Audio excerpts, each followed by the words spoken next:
সপ্তম শ্রেণীর শিক্ষার্থীরা কেমন আছো তোমরা? আশা রাখি ভালো আছো। স্বাস্থ্যবিধি মেনে ঘরে অবস্থান করছো এবং আমাদের এই অনলাইনে পাঠদান কর্মসূচি মনোযোগ সহকারে দেখছো এবং লেখাপড়া চালিয়ে যাচ্ছ। তোমরা অবশ্যই জানো যে অর্থ ভূমি আর মিতি হচ্ছে পরিমাপ। তাহলে গণিত শাস্ত্রের যে শাখায় ভূমির পরিমাপ সম্পর্কে যাবতীয় খুঁটিনাটি বিষয় সম্পর্কে অবগত হওয়া যায় তাকে জ্যামিতি বলে। তারা আজকে শিক্ষার্থীরা আমাদের পাঠ হবে জ্যামিতি। তোমাদের গণিত বইয়ের নবম অধ্যায়ের ত্রিভুজ সম্পর্কে আজকে আমরা আলাপ করব।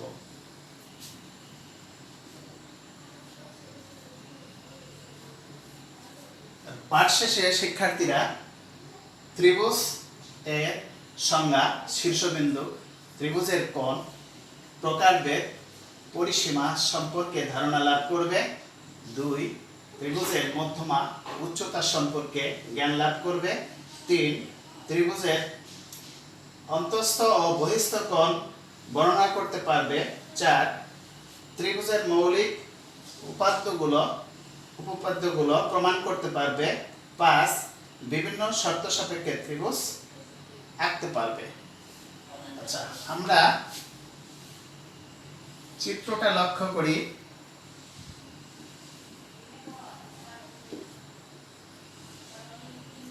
চিত্রে এ বি সি একটি ত্রিভুজ।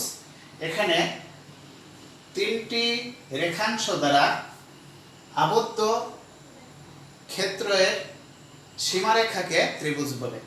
তো এখানে তিনটি রেখাংশ ত্রিভুজের তিনটি বাহু, যথাক্রমে A B, BC O AC. এখন যে কোনো দুটি বাহুর সাধারণ বিন্দুকে ত্রিভুজের শীর্ষবিন্দু বলে। আমরা যদি ধরি এখানে এ বি এবং এসি, এই এ বি এবং এসি এই দুটি বাহু সাধারণ বিন্দু এ, তাহলে এ হচ্ছে শীর্ষবিন্দু।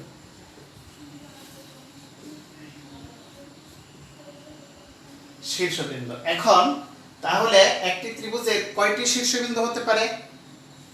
এখানে সিও একটা শীর্ষবিন্দু, এসি আর বিসি এর সাধারণ বিন্দু, আবার এবি আর বিসি এর সাধারণ বিন্দু বি। তাহলে তিনটি শীর্ষবিন্দু আমরা পেতে পারি একটা ত্রিভুজে।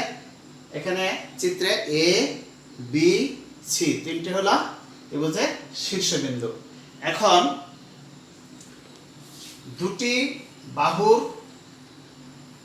শীর্ষবিন্দুতে যে কোণ উৎপন্ন হয় তাকে ওই ত্রিভুজের কোণ বলে। তাহলে এবি ও এসি ত্রিভুজের সাধারণ বিন্দু মানে শীর্ষবিন্দুতে যে কোণটা উৎপন্ন হয়েছে সেই কোণের নাম কি? কোণ বিএসি। তাহলে বিএসি একটি কোণ। আবার এবি ও বিসি বাহুর শীর্ষবিন্দুতে যে কোণ উৎপন্ন হয়েছে সেই কোণের নাম হচ্ছে কোণ এসি বি। এবং এবি ও বিসি বাহুর শীর্ষবিন্দুতে যে কোণ উৎপন্ন হয়েছে মানে সাধারণ বিন্দুতে যে কোণ উৎপন্ন হয়েছে তার নাম কোণ এ বি সি। তাহলে আমরা একটা ত্রিভুজের কয়টি বাহু পেলাম? তিনটি বাহু পেলাম। কয়টি কোণ পেলাম? তিনটি কোণ পেলাম। আবার কয়টি শীর্ষবিন্দু পেলাম? তিনটি শীর্ষবিন্দু পেলাম। তাহলে বাহুভেদে ত্রিভুজকে আমরা কয় ভাগে ভাগ করতে পারি? তিন ভাগে। একটা হলো সমবাহু ত্রিভুজ, সমদ্বিবাহু ত্রিভুজ ও বিষমবাহু ত্রিভুজ। আবার কোণভেদেও ত্রিভুজকে আমরা তিনটি ভাগে ভাগ করতে পারি। একটা হচ্ছে সূক্ষ্মকোণী ত্রিভুজ, স্থূলকোণী ত্রিভুজ, সমকোণী ত্রিভুজ। এখন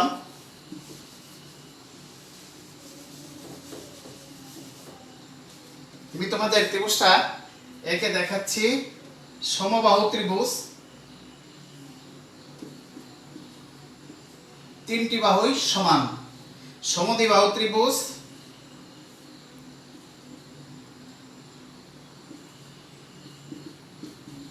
দুটি বাহু সমান বিষম বাহু ত্রিভুজ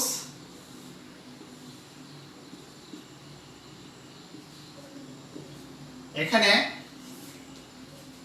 কোনো বাহুই কারো সমান না, এটা সবচেয়ে বড়, তারপরে এটা সবচেয়ে ছোট। তো এটা হলো আমাদের বাহুবেদে তিনটা ত্রিভুজ। কোণ বেদে দেখি সূক্ষ্মকোণী ত্রিভুজ এ বি সি, এই কোণগুলো সূক্ষ্মকোণ। স্থূলকোণী ত্রিভুজ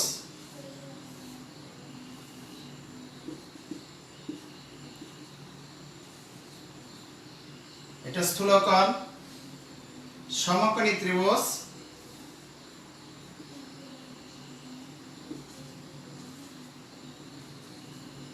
এটা সমতল।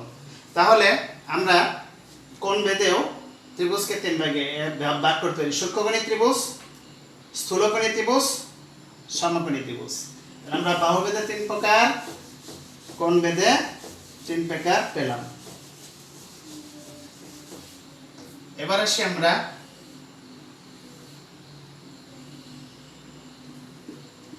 এবিসি একটি ত্রিভুজ, এর বিসি বাহুর মধ্যবিন্দু ধরে নিলাম ডি।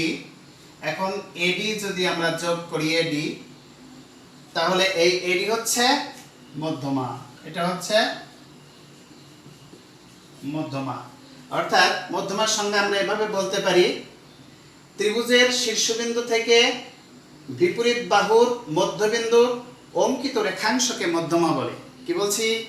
ত্রিভুজের শীর্ষবিন্দু থেকে বিপরীত বাহুর মধ্যবিন্দুর অঙ্কিত রেখাংশকে মধ্যমা বলে।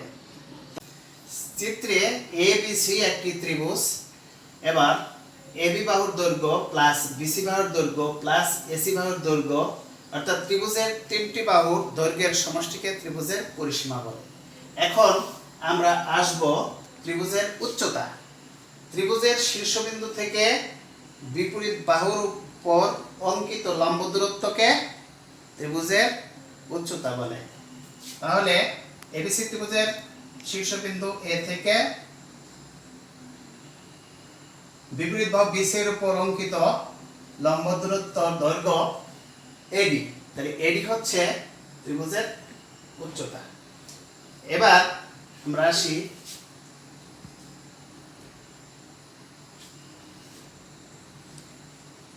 ত্রিভুজের বিসি বাহুকে ডি পর্যন্ত বর্ধিত করলে এসিডি একটি কোণ উৎপন্ন হলো। এই এসিডি কোণকে ত্রিভুজের বহিস্থ কোণ বলে। এখন এই ত্রিভুজের এসিডি কোণের এসিবি কোণ, এটা হলো সন্নিহিত অন্তঃস্থ কোণ। আর বিএসি কোণ, এই কোণটা হচ্ছে বিপরীত অন্তঃস্থ কোণ, অর্থাৎ এসিডি বহিস্থ কোণের বিপরীত অন্তঃস্থ কোণ। এবিসি এই কোণটাও হচ্ছে বিপরীত অন্তঃস্থ কোণ। ত্রিভুজের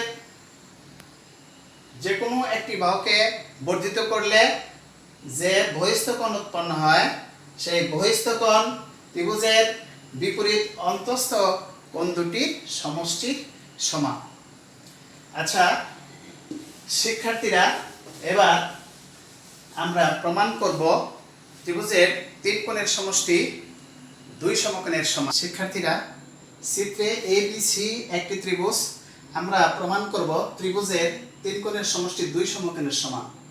এখানে আরেকটা জিনিস মনে রাখতে হবে যে এই উপপাদ্য প্রমাণ করতে গেলে আমাদের একান্তর কোণ সম্পর্কে এবং অনুরূপ কোণ সম্পর্কে জানতে হবে। দুটি সমান্তরাল সরলরেখাকে অপর একটি সরলরেখা ছেদ করলে ছেদ বিন্দুতে ছেদকের বিপরীত পার্শ্বে একই ধরনের উৎপন্ন কোণকে একান্তর কোণ বলে। আর দুটি সমান্তরাল সরলরেখাকে অপর একটি সরলরেখা ছেদ করলে ছেদকের একই পার্শ্বে একই ধরনের কোণকে অনুরূপ কোণ বলে। এটা আমাদের জানা দরকার আছে। আচ্ছা, এবার আমরা বিশেষ নির্বাচন মনে করি এবিসি একটি ত্রিভুজ। প্রমাণ করতে হবে যে এবিসি ত্রিভুজের কোণ এবিসি প্লাস কোণ এবিসি কোণ বিএসি প্লাস কোণ এসিবি সমান সমান 2 সমকোণ। এখানে আমাদের অঙ্কন করতে হবে, আমরা একটা অঙ্কন করে নিই। বিসি বাহুকে ডি পর্যন্ত বর্ধিত করি। আমরা লিখব বিসি বাহুকে ডি পর্যন্ত বর্ধিত করি এবং ডিএ সমান্তরাল সি। এখানে বি এর সমান্তরাল সরলরেখা সি একই, বি এর সমান্তরাল সি ই একই। আচ্ছা, এবার আমরা প্রমাণে আসি। প্রমাণ আমরা অঙ্কন করেছি বি এ সমান্তরাল সি, বি এ সমান্তরাল সি এবং এসি উহাদের ছেদক। সুতরাং আমরা লিখতে পারি কোণ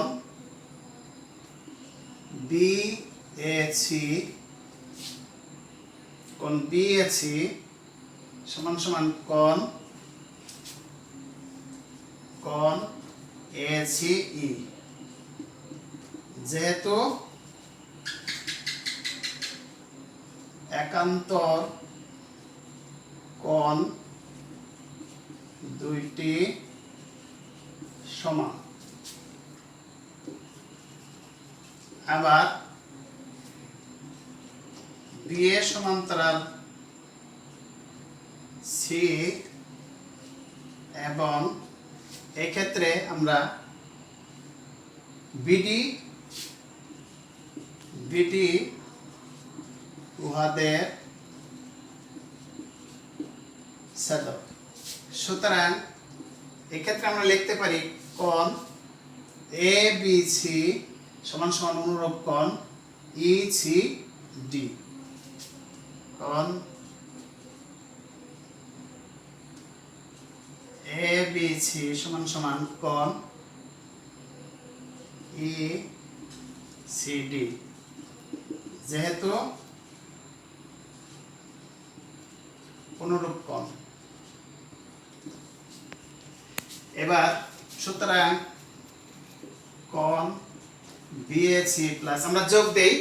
এখানে আমরা পেয়েছিলাম বিএসি আর এখানে পেলাম হলো এবিসি, তাহলে এই দুটো কোণ যোগ দিলে বিএসি প্লাস কোণ এবিসি সমান সমান, এখানে ডান পাশের দুটি কোণ একটা হলো এসিই কোণ এসিই প্লাস কোণ ইসিডি, মানে এই পর্যন্ত হলো ইসিডি সমান সমান আমরা লিখতে পারি এসিডি কোণ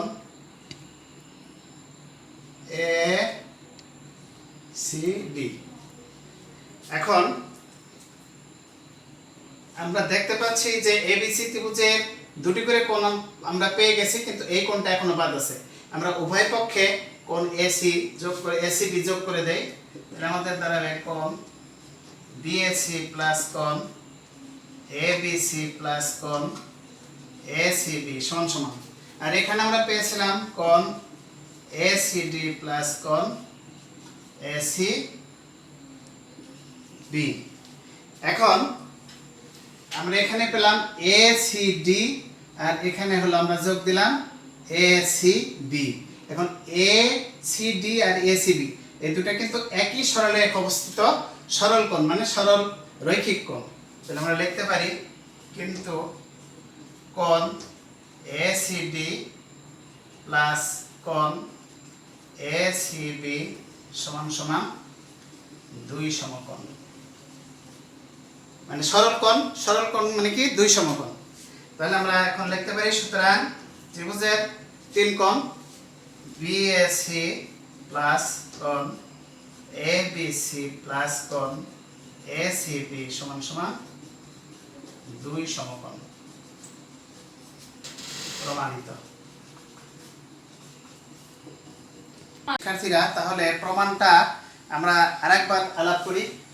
তো প্রমাণে এখানে আমরা অঙ্কন করেছিলাম বিএ সমান্তরাল সিই। তাহলে দেখো, আমি যদি এটা মুছে দেই তাহলে কি দাঁড়ায়? কোণ বিএসি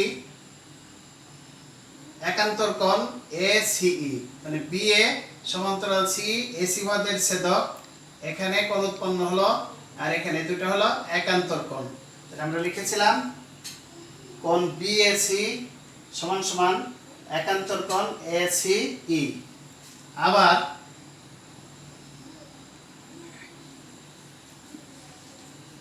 বিএ সমান্তরাল সিই, এবার বিডি যদি ছেদক হয় তাহলে আমাদের ছেদ বিন্দুতে এখানে কোণ উৎপন্ন হচ্ছে, এখানে কোণ উৎপন্ন হচ্ছে। এরা কি কোণ? অনুরূপ কোণ। ছেদকের একই পার্শ্বে একই ধরনের অনুরূপ কোণ, আমরা অনুরূপ কোণ সমান লিখতে পারি।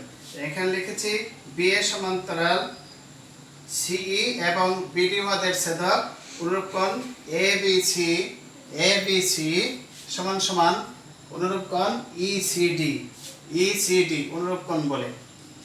তাহলে এবার আমরা যোগ দেই। এখানে পেয়েছিলাম এই কোণ আর এই কোণ সমান, তাহলে ত্রিভুজের এখানে দুইটা কোণ পেলাম, আমরা যোগ দিলাম বিএসি কোণ প্লাস এবিসি কোণ, বিএসি কোণ প্লাস এবিসি কোণ, আর এইদিকে পেয়েছিলাম এসিই কোণ প্লাস ইসিডি কোণ। এখন এসিই কোণ, ইসিডি কোণ, এই দুটোকে আমরা একত্রে যোগ দিলে এই পর্যন্ত পাই এসিডি কোণ। আমরা লিখেছিলাম এসিডি কোণ। এবার এবিসি ত্রিভুজের দুটি কোণ পেয়েছি আর একটা কোণ বাদ আছে, এই কোণটা। এখন এই কোণটা আমরা উভয় সমীকরণের উভয় পাশে যদি আমরা যোগ দেই তাহলে বাম পাশে আমরা পেয়ে যাচ্ছি ত্রিভুজের তিনটি কোণ, অর্থাৎ কোণ এবিসি কোণ প্লাস বিএসি কোণ প্লাস এসিবি কোণ। ত্রিভুজের তিনটি কোণই সম্পন্ন হলো।